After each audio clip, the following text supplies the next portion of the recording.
Nagising ang batang prinsesa sa itaas na palapag sa isang mataas na tore na may mga tanikala sa kanyang mga kamay.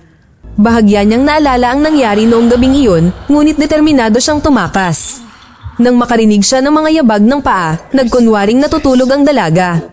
Dalawang lalaki ang pumasok sa silid at sinubukan ng isa sa kanila na hawakan siya. Inuntog ng prinsesa ang ulo nito sa nanghihimasok, pinalaya ang isang kamay nito mula sa pagkakagapos at ginamit ang isa pa para tamaan ang pangalawang bantay. Galit na galit, inihagis ng lalaki ang prinsesa sa sahig. Hinugot ng prinsesa ang isang hairpin sa kanyang buhok at itinusok ito patungo sa mukha ng kalaban hanggang sa mawalan ito ng malay. Dahil sa kanyang mahabang damit, nahihirapan siyang kumilos at lumaban. Hinampas siya ng pangalawang maton sa mukha, ngunit nagawa niyang gumanti sa kanya gamit ang sunod-sunod na pag-atake gamit ang hairpin at paghampas ng tanikala, at hinampas din niya ng kahoy ang tuhod nito. Tumakbo ang isa pang gwardya nang marinig ang kaguluhan. Pinukpok siya ng prinsesa ng martilyo at inihiga ang kanyang walang malay na katawan sa kanyang kama. Ang kanyang bagong layunin ay umabot sa ground floor.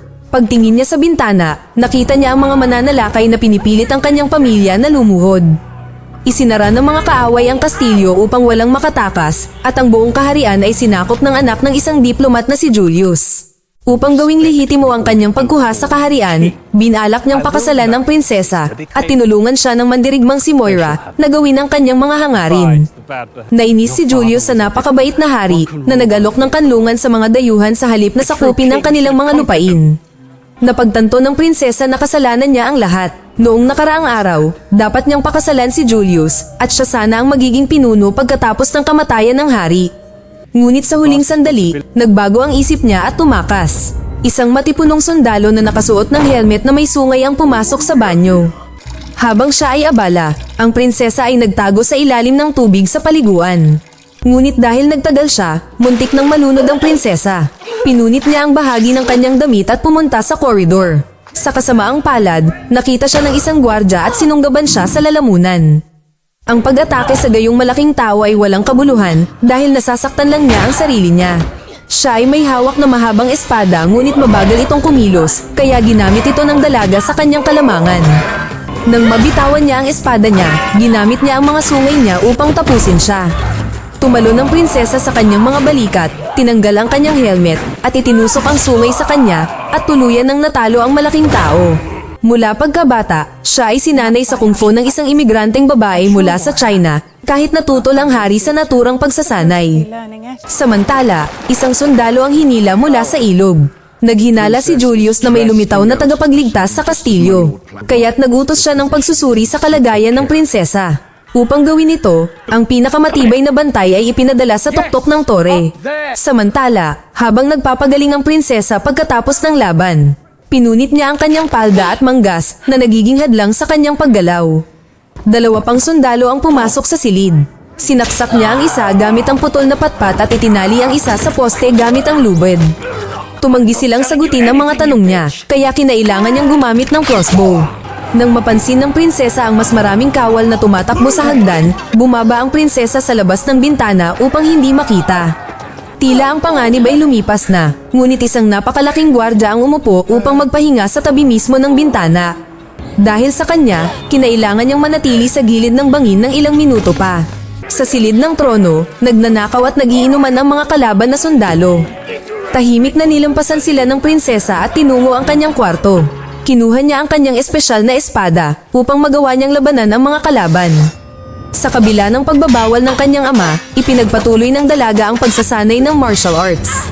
Siya ay sinanay ni Lin at ng kanyang tiyuhin na si Kai, ang tagapayo ng hari, at si Kai ang nagbigay sa kanya ng espadang iyon. Pagkatapos ipagpalit ng prinsesa ang kanyang sandal sa isang sapatos, muli siya lumabas sa isang daanan ng lihim na tagapaglingkod. Ang babaeng may dalang latigo ay hindi lamang isang mersenaryo.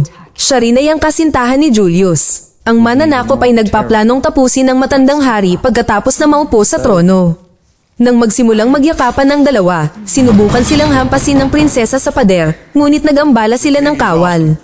Samantala, nakarating na sa itaas na palapag ang matipunong gwardya at sumilip sa kwarto. Parang maayos naman ang lahat, at ang prinsesa ay natutulog sa kama. Ngunit sa totoo lang, nasa kabilang kwarto na siya. Nagulantang ang dalaga ng isang knight in golden armor, ngunit akala niya ay isang armor lang ito. Ngunit ang higanteng armor ay biglang kumilos at ibinaba ang espada nito, at ito ay may hawak na mas malaking espada kaysa sa huling na kalaban niya. Sinimulan niya itong salakayin, sinisira ang lahat ng nasa paligid niya.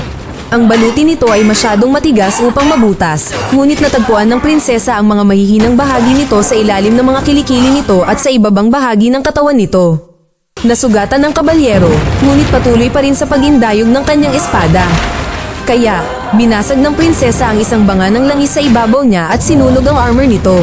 Samantala, bumaba ang gwardya upang mag-report. Ngunit biglang nahulog ang golden armor sa itaas na palapag at iniutos ni Julius na maghanap sa bawat palapag at hulihin ang prinsesa sa anumang halaga. Sinigawan ng isa sa mga commander ang kasintahan ni Julius. Dahil sa inis, hindi siya nagdalawang isip at pinabagsak siya gamit ang kanyang latigo. Isang buong hukbo ang lumusob sa tore. Mula sa itaas, sinalakay ng mga airborne acrobat ang prinsesa. Nagawa nilang masugatan siya, ngunit pinabagsak din niya ang dalawa sa kanila. Hinarap niya ang unang malaking grupo ng mga kaaway sa pamamagitan ng pagkalat ng kwintas sa sahig. Ang mga kawal ay nadulas, at ang prinsesa ay tumakbo sa kanilang mga kalasag.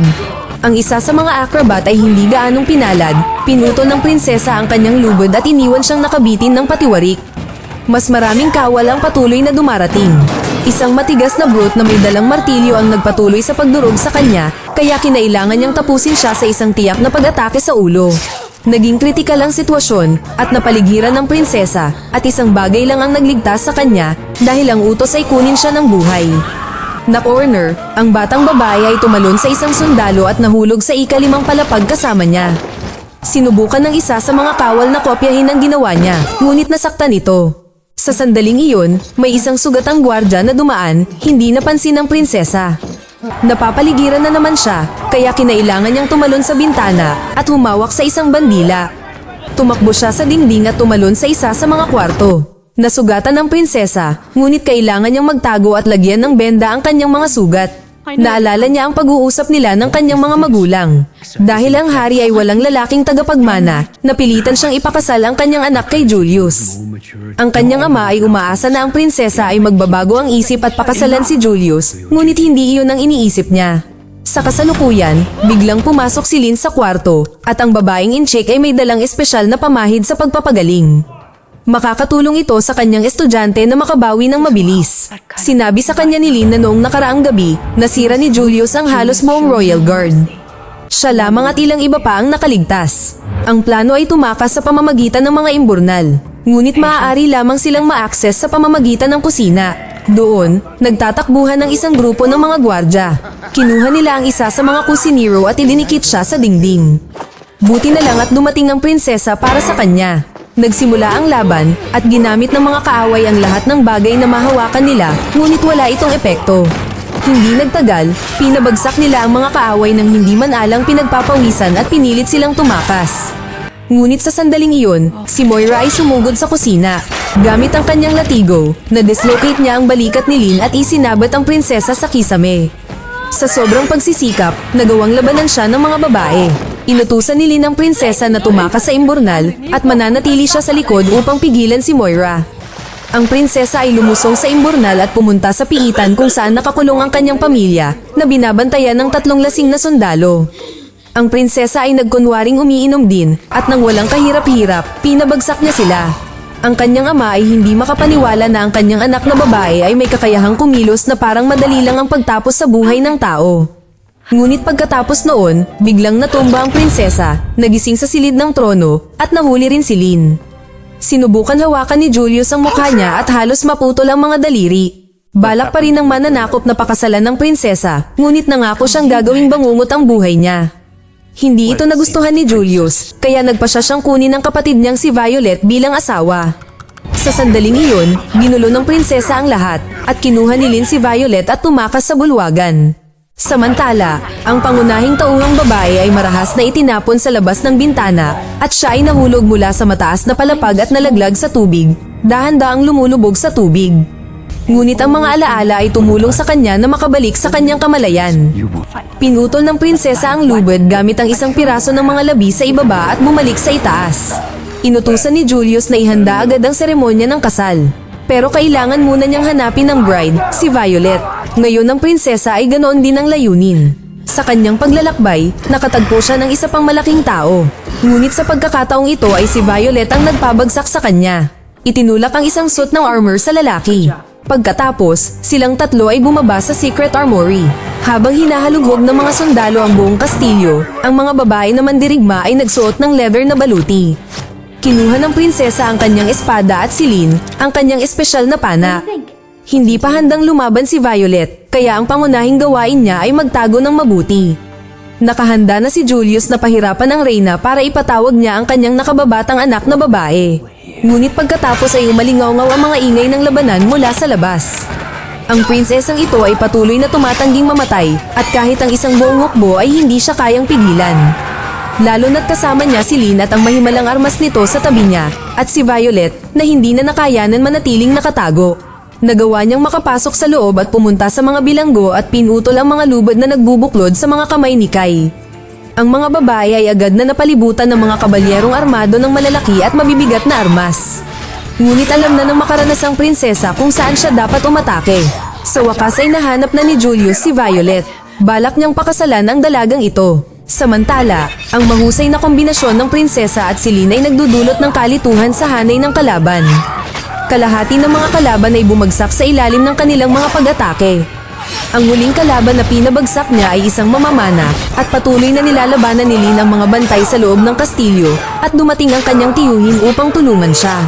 Kasabay nito, sa wakas ay nagpa siya si Moira na tapusin ang prinsesa. Gaya ng dati, ginagamit niya ang kanyang latigo.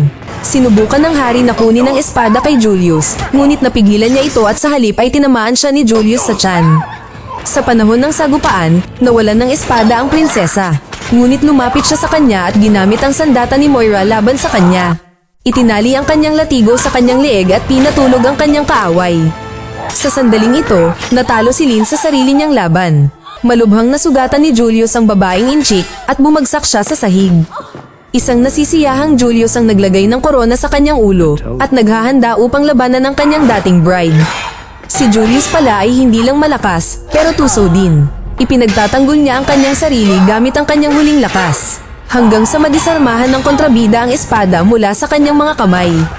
Pinaluhod niya ang dalaga na parang nakayuko sa harap ng bagong hari. Balak ni Julius na mamuno sa pamamagitan ng lakas at takot, at upang patunayan ito, gusto niyang tapusin ang prinsesa sa oras na iyon, ngunit biglang ginulo ng hari si Julius at sinamantala ng prinsesa ang pagkakataon. Kinuha niya ang kanyang espada at pinabagsak ang mananakop sa isang pag-atake. Nabawi ng hari ang kanyang korona at ipinahayag na hindi na niya kailangan ng anumang tagapagmana. Sa unang pagkakataon sa kasaysayan, ang isang babae ay magiging pinuno. Lalo na't kaya niyang talunin ang buong hukbo ng mag-isa. Ang miracle ointment mula sa China ay nagpabalik kay Lin sa loob ng ilang minuto at personal niyang binabati ang kanyang estudyante. At sa wakas, natapos na ng gwardya ang kanyang misyon na mahanap ang prinsesa. Mag-subscribe para sa higit pang mga video na tulad nito, i-on ang notification at mag-iwan ng like para matulungan ang aming channel. Salamat sa panunood.